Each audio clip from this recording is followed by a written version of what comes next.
Bonjour. Bonjour. Hello and a warm welcome to So French, le podcast from Paris about France. It's crazy politics and life à la française. My name is Stefan Vries. And my name is Sara Bertilsson. And this week we have a special So French edition where we go deep into one single topic, France and the war in Ukraine. Well, Ukraine has been top of news both in France and in Europe these past weeks. About 2 weeks ago, two major developments landed almost at the same time. First, out of nowhere came Donald Trump's unexpected 28-point peace plan. And at the same time, France and Ukraine announced a new arms agreement. And President Zelensky and President Macron signed this letter of intent that would allow Ukraine then to buy French defense equipment over this coming decade. Yeah, and the headline is this deal was Ukraine's plan to buy up to 100 Rafale fighter jets. That will be the largest order ever for French aircraft, and it includes advanced air-to-air missiles and other equipment. It's a huge deal by any standard. So the key question now is, what does this mean for France's role and strategy in the war in Ukraine?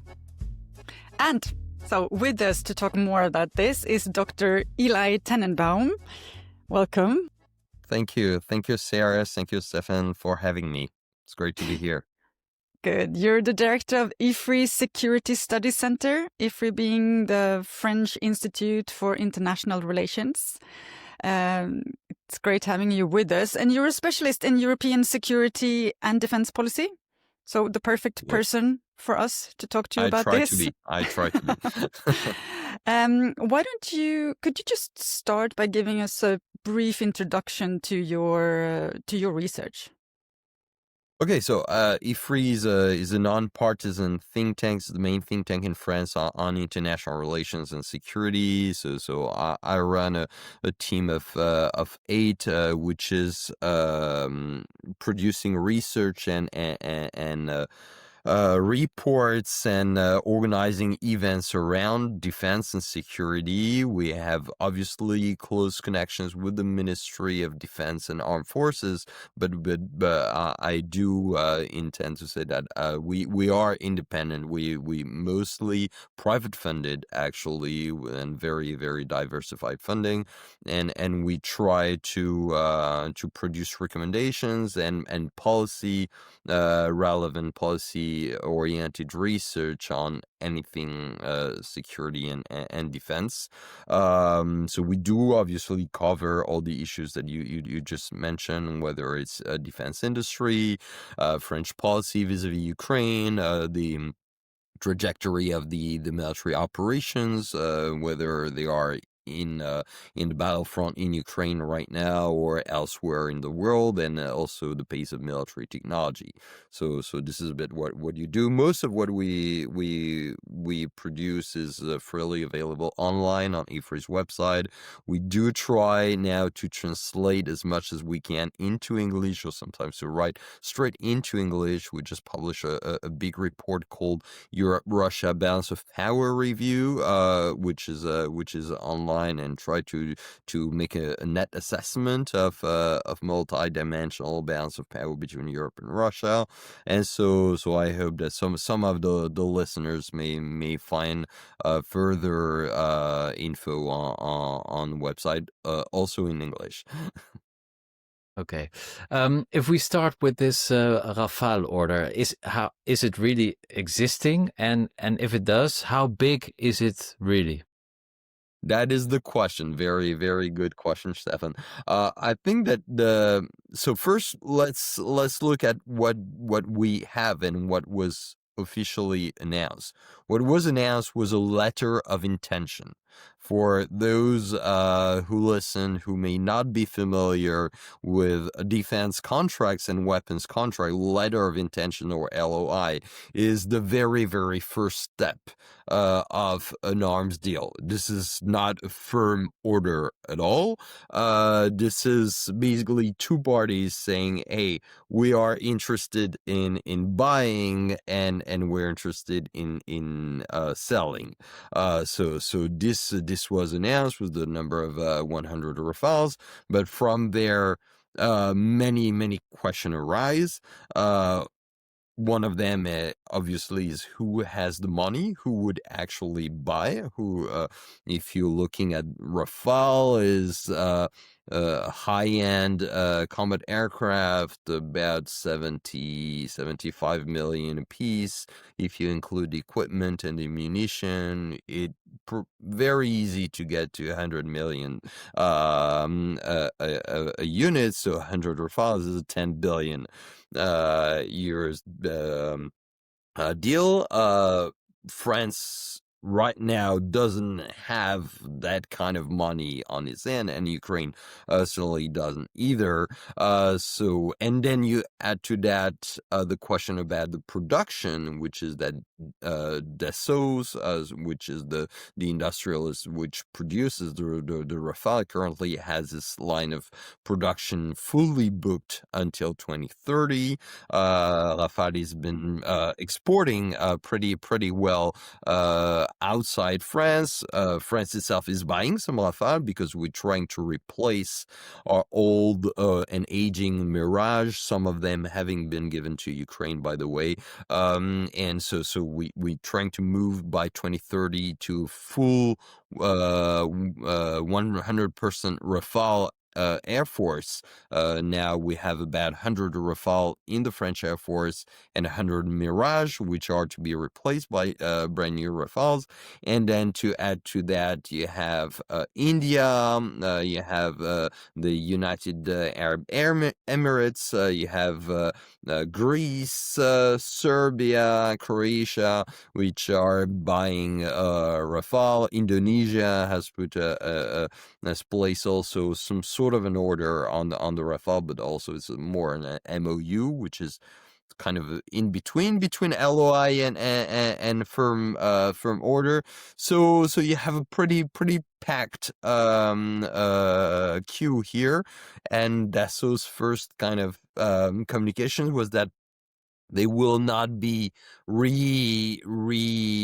organization of the line of people, should get what first. So that is also. But still, even if they would reorganize, that means that what are we talking here? Years? 5, 6, we 7, probably 10? talking years. I mean, it all depends. If you put like all priority on Ukraine, Dassault is able to produce 3 to 5 Rafale a month. So you could have, if you're really saying like everything that comes out of Dassault's manufacturing goes to Ukraine, you could start to have something sooner than later. But then you're gonna have a lot of angry customers saying, "Hey, why don't I get the Rafales I paid for?" So it is an issue. You also can say, okay, with 100 Rafale, this is enough to justify opening a new line of production, hiring new people, basically building a new factory just for Ukraine. You could also say that, but to go in that direction, you need money, and you need money now, and we haven't seen the first cent of this money so far. Yeah, so Ukraine in reality will have to be patient, very patient. Well, probably, to be honest. Then you also have the question: have you trained pilots? A Rafale pilot. You ask some people in the French Air Force, they say it takes 10 years to train a pilot. Now, Ukraine has already some pilots who are already trained on other on other aircraft. So you can of course go and squeeze into maybe much less time, and you do not necessarily need like the full certifications of everything, but it still will take take a couple of years to have those Rafale pilots fully trained from not even from scratch, but from basic pilot training. So it's also have the question of the equipments. Dassault is mostly assembling some pieces to make the Rafale, but there are some tensions on the radars. For instance, Thales is making the radars which are in the nose of the plane, and there has been a lot of tensions on how those radars. So it's a very complex question, but yes, bottom line is I don't see those Rafales flying into the Ukrainian skies anytime soon. Certainly not in the first quarter or even semester of 2026. Okay. Now let's have a look at the support for Ukraine in Europe. If you look at the ranking of the Kiel Institute, that's the institute that follows all the money and support that's going to Ukraine, then we see Denmark at the first spot with 2.93% of GDP. And then many countries follow. And then at the 21st place, France with only 0.29% of GDP. So that's only a tenth of what the Danes do. Nordic countries and the Baltic countries, they are on top. Why is France lagging so behind on the rest of Europe when it comes to support for Ukraine? Okay, so first, France comes a long way in the story of its support to Ukraine, both political support, military support. You have to remember that for a long time, after 2014 and the first illegal annexation of Crimea by Russia, France kind of put itself, along with Germany, in the situation of a mediator between Ukraine and Russia, and not as a supporter of Ukraine, even if it was, some would say, a biased mediator that was slightly pro-Ukraine. So it was not producing actual military aid, assistance, or anything to Ukraine. That remained true until the first month of 2022, the first 2 months. You all remember Emmanuel Macron going to Russia, trying to, arrange for the war not to happen, and being very committed to that. Even in the first half of 2022, France was, even though putting sanctions on Russia and being kind of vocal to the support of Ukraine, still trying and open to play this mediation role. That it finally, had to accept that, we had to pick to pick a side, or and choose its side, and the side was decidedly on Ukraine's side. We remember Macron saying, we shouldn't humiliate. Yeah. That was first half of 2022.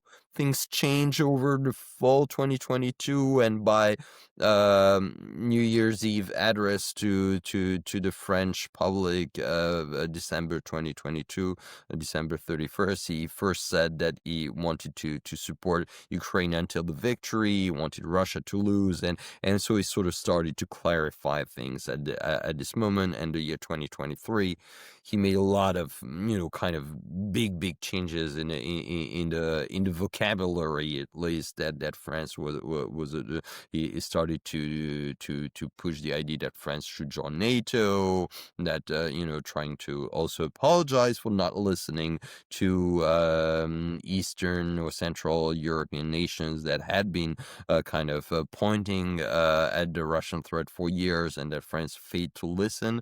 If I quote from memory, and was one of the first ones to talk about security guarantees. At the time, we talked security assurances to Ukraine at the G7 meeting in Tokyo in May, I think, 2023, and so on and so forth. Also, France proved to be much more of a supporter of Ukraine in terms of delivery of weaponry, and to the quality of the weaponry that it delivered. It did deliver armored vehicles, but also long-range surface-to-air missiles defense with the SAMT, the Mamba, the Scalp, cruise missiles, Storm Shadows, along with the Brits, rocket launchers, and so on and so forth. So it started to look slightly better on paper in terms of what France was doing to help Ukraine, but of course, and we've been tracking this along with the Kiel Institute at IFRI. And if you really looked at the figures, the map didn't really add up into what France was saying it was giving, because the quantities were very, very small. Many reasons for that. One of that is that France didn't have a lot of stockpiles because of other policy that we had during the 2000s, that we got rid of all old stuff. So a lot of countries, Central Eastern Europe, had like very, very old storage stockpiles that they could give to Ukraine immediately in large numbers. So that represented big quantities, and France had gotten rid of all this Cold War era stuff, unlike Germany, for instance, which still had, former DDR stockpiles that it could, provide to Ukraine in the first 2022, 2023. And finally, I forgot to say that French was very adamant at walking through the channels of the EU for Ukraine support. So anytime you had the Kiel Institute, as you mentioned, putting forward some bilateral aid, France was saying, hey, but, we're contributing to 18% of the European support budget, and the peace European Peace Facility, the EPF, which was instrumental in the help to Ukraine at least in the first 2 years of the war before the Hungarians started to block it. France was very actually at the origin of the EPF, that initially wanted to be used for the Sahel and helping some African countries to fight terrorism. It turns out that it was very useful for Ukraine, but all this money was, going through EU channels, but it was like French contribution. But direct bilateral aid was not very, very, very present. It's still not there, and it actually decreased. But would you say that because, France has this idea liking to present itself as a major European, even a world power, military power, does this, what we're seeing and what we have seen in Ukraine, does that actually undermine that image and narrative? It does undermine, and every time the Kiel Ukraine tracker publishes its new ranking, it's kind of humiliating for France to be so low in the ranking. At some point, again, they were trying to fight off the methodology of this. And by the way, the methodology of tracking the money value of the military to Ukraine is difficult, because how do you assess the value of an aging armored personal carrier that some countries giving? But do you think that it's been unfair to France, that the image, or is it or is it just the true? I'm not here to judge. I just can tell you that the methodology of counting has been moving for everyone and every country. At some point, it was important for the countries to look good on this. Some of them, exaggerated the value for money that what they give. Some of them maybe even announced less than what was the actual value. But truth is that France, for all this, was always kind of behind, lagging behind, because it didn't have the stockpiles to give, and it never put a real fund that it could actually start to place order through. It had in 23 and 24. No, 23 and 24, a 200 million fund that was topped up, so 400 million on tops, that it could actually place order on for Ukraine. So it was never a lot. You're looking at Germany, which had an 8 billion fund that was kind of topped up every year, or Denmark that was around the 4 billions, or and now it's even worse than that. I mean, this current budget that is being passed right now at Parliament in France.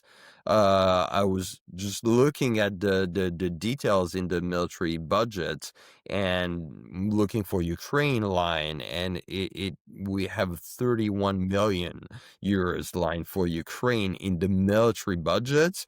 Maybe 200 millions for bilateral aid, help, or aid altogether. This is less than Lithuania, in absolute Yeah, terms. I'm not talking in share of GDP. So this is very bad. Of course, France's finances are in a terrible situation. Anyway, we have a huge deficit that we're trying to of course. Yeah. fight against, but it's all a question of priorities in the end. Saying, sorry, about the budget, 31 million for France. That 31 is million on the Yeah. bilateral aid.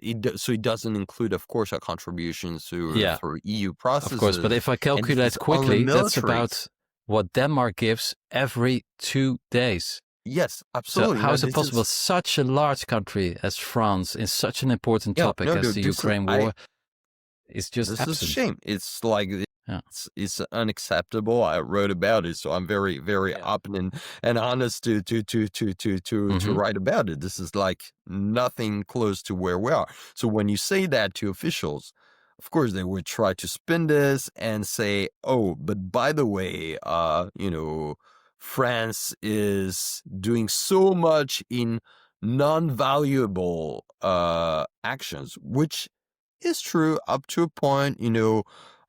President Macron arranging the calls with Trump and Zelensky, and France leading the coalition of the willing with the UK, showing that it can possibly deploy troops to Ukraine at some point. All this is something that France can do and that Denmark can't, or other countries can, because we have this ability to do that. For a long time, I tend to say that France is the only country in Europe for which it is easier to send troops to Ukraine than to increase the spending for Ukraine. This is crazy, but this is our constitutions is done, because we have this army and this military which is pretty good and ready to fight. It can be sent off even without the parliament being notified before 3 days after being sent, and But not. so getting to that point, do you think that is likely to happen?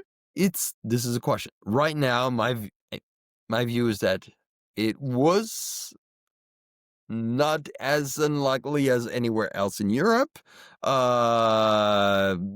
President Macron definitely had a will to do something, and that goes back from February 2024, and having had some discussions with very high-ranking officials within the Ministry of Armed Forces, we're pretty close to send stuff and have people there, at least as trainers. We didn't want to do it totally alone, and to be totally fair, we had been a little bit alone in Europe to want to do this. Now in the political situation in France, it's not very likely that it happens. Also, all this was pending a ceasefire, and this ceasefire, despite everything we say about the Trump plan these days, for me is not ready to happen. If there is tomorrow a ceasefire in Ukraine, you may find some European troops, because the coalition of the willing exists and they have a concept of employment. I'm pretty sure that France will have a lion's share in the military assets that may be deployed. Some people actually use that as a kind of an excuse to say, hey, we can't give stuff to Ukraine because we need that for ourselves for when we deploy to Ukraine, which again can be something that I can accept if there is this perspective at some point. If this is just window dressing or an excuse, and actually we're not going to do anything anyway in Ukraine, then is just an excuse not to pay. So it's been an ongoing discussion. I think that France is, again, more likely than any other countries to do that. Will it do it anyway? It's still a pending question for me. Yeah, let's talk a bit about Europe as well. We just mentioned the surprise by the Europeans when Donald Trump presented his 28th peace plan. Why is Europe not leading the response to war happening on European territory, but we're still outsourcing strategic decisions to Washington? And it's our future, actually.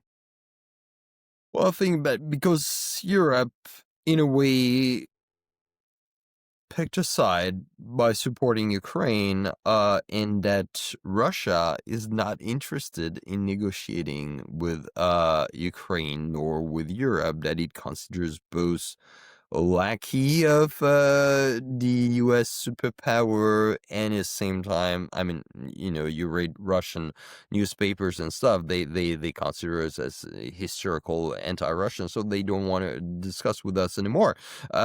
So because of that, Russia doesn't want to have this dialogue direct, and it's not for the lack of options. President Zelensky has offered President Putin for a long time that the two of them meet face to face. It didn't really happen. It sort of, and they had some the direct meetings in Istanbul at some point, but it didn't go anywhere. And because the United States has proved much more easygoing with the Russian demands, then they can come up with a plan which is strongly favorable to Russia.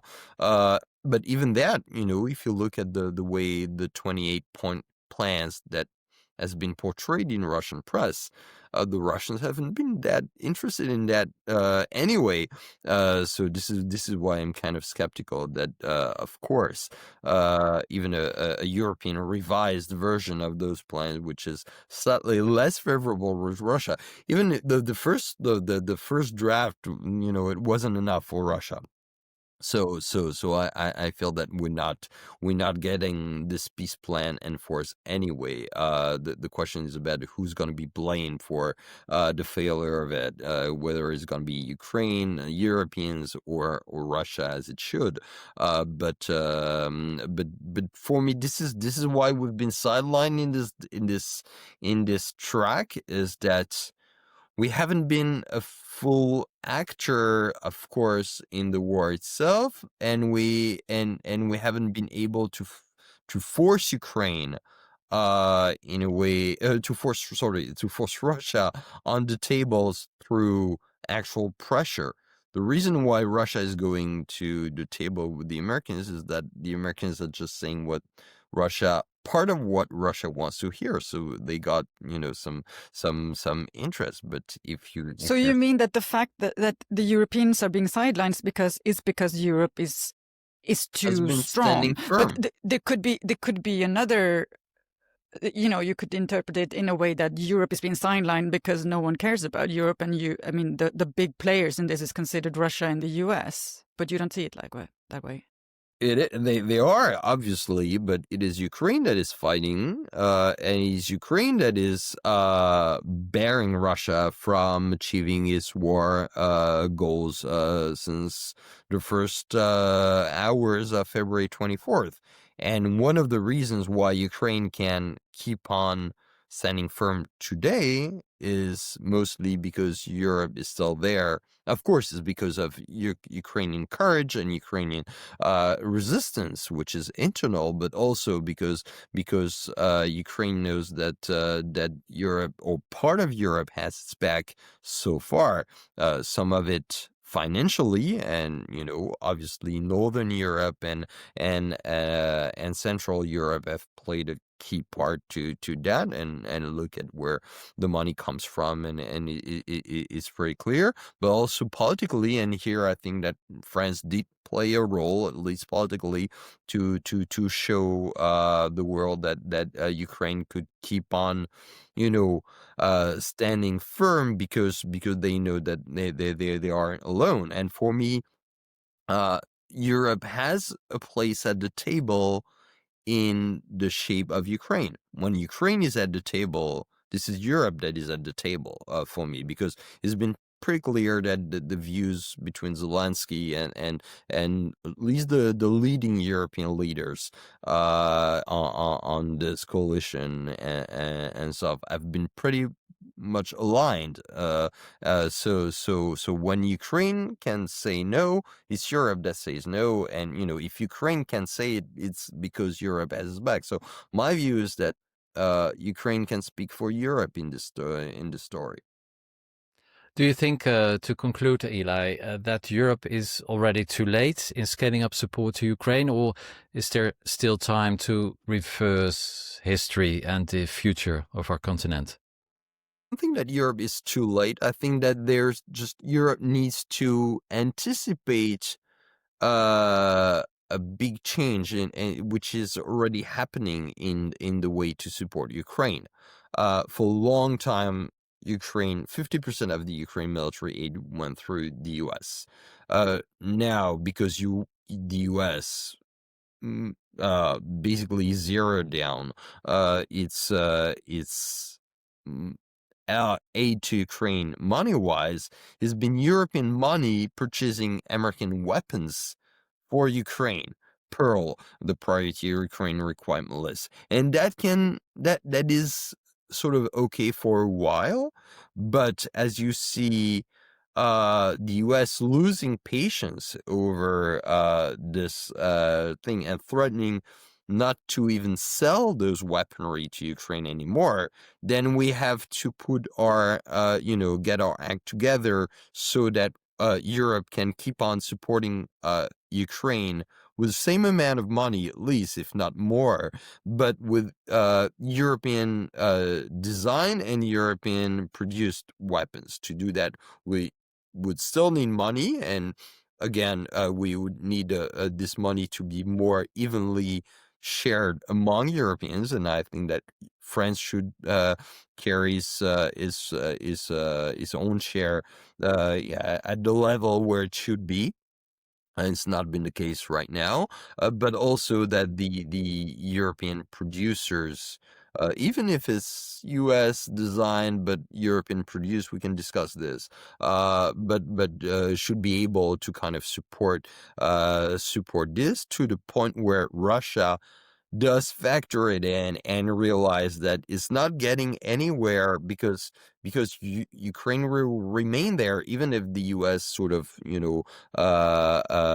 zeroed out on this, and that Europe is still going to be there. We still have money, we still have the will. Ukraine is still resisting, and at some point, if they want to have a real discussion, then we open to it. But let's have a real discussion. Not some, yielding to all Russian demands. Okay, so you're relatively optimistic about the end of the war. I try to be. Very good. Well, thank you very much, Eli Tenenbaum, for your very interesting insights. And you can find more on your work as well as all the Vries reports on security and defense. Very interesting and readable on www.ifri.org/en in English, of course. Yeah. Merci beaucoup. Merci. Thank you very much. Merci. Thank you. So just for transparency, this interview was recorded last week. And Stefan, just a couple of words now to debrief this interview. It was some interesting takeaways from Eli's. Yeah, absolutely. Very interesting. And you rarely hear French think tanks be so critical about France's role in this conflict, of course. We saw also that earlier this week, Volodymyr Zelensky was again in Paris. And of course, Europe doesn't want to be sidelined with the peace talks or peace peace talks, surrender talks maybe between the United States and Russia. And it also shows that I mean, France is not, of course, the only country that whose support is relatively weak. It also shows that the Europeans can still do more, even 4 years after the war started, almost 4 years. Very interesting talk. Eli seeming to think that it's not a weak Europe, that, that the fact that Ukraine can stand up against Russia is showing that Europe is strong. What do you say about that? Yes, of course, the Europeans have done a lot, but it's holding up, but it's just about holding up. It's not winning. So we should, it's easy to talk about this in a podcast and say, yeah, we should do this or should do that. But I think it could be possible that Europe does more and then help Ukraine win this conflict. But, that's a political choice. The Europeans seem to be more reunited these last couple of days since the US came up with their peace plan, their 28-point plan that took us completely by surprise. But there's still a long road ahead before there will be really a durable peace on the European continent, I'm afraid.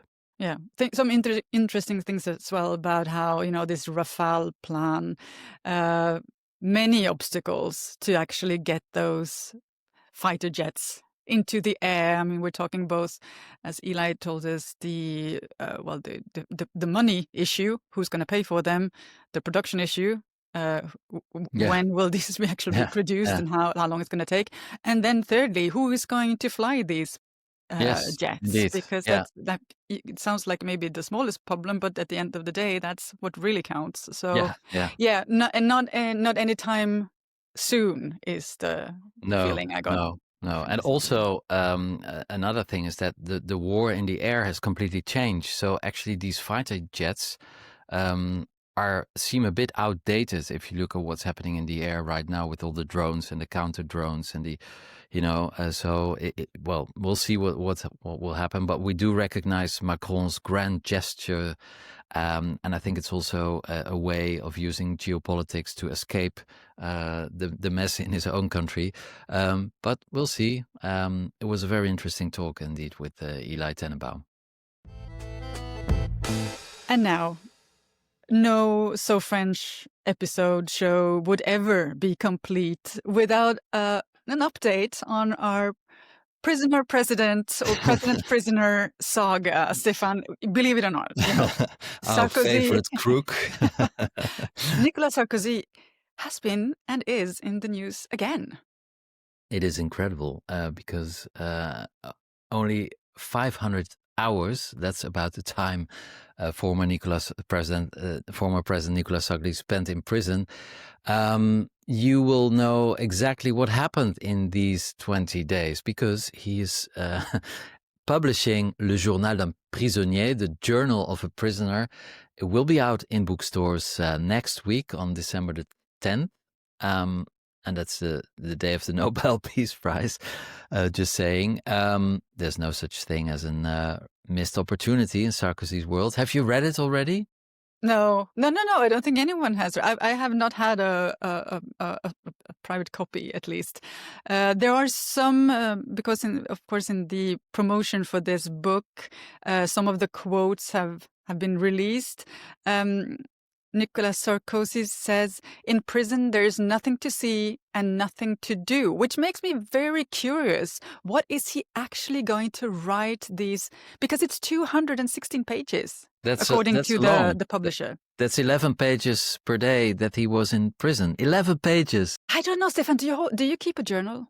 Yes, sometimes, but it's, when I spend how long do you write every day? Maybe it's one paragraph about a day, and I don't even do it daily. So 11 pages per day. Imagine he sleeps 8 hours.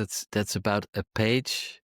Especially every hour. With nothing happening. I'm very. I mean, in one sense, I'm curious because, of course, what do you write on more than 200 pages then on a couple of days and where nothing's happening? Apparently, he's also saying that there's sound is omnipresent.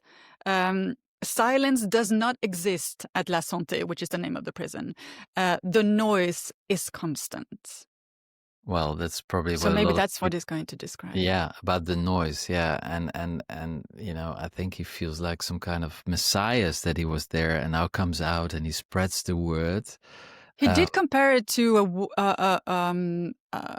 like how do you say it? A walk in the desert. Like a little bit of comparison.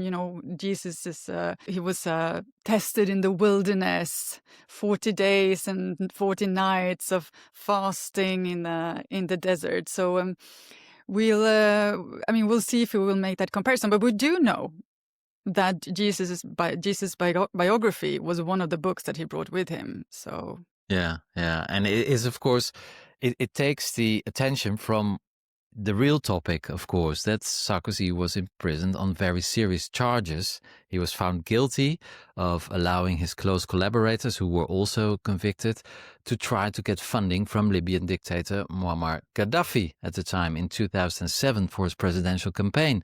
It's a very serious crime. He was convicted for it, and so he got out. But last week, the judge confirmed the sentence in another court case. He was there was the highest court. He was sentenced to a year conditional imprisonment. So there was another case. So this book is taking off,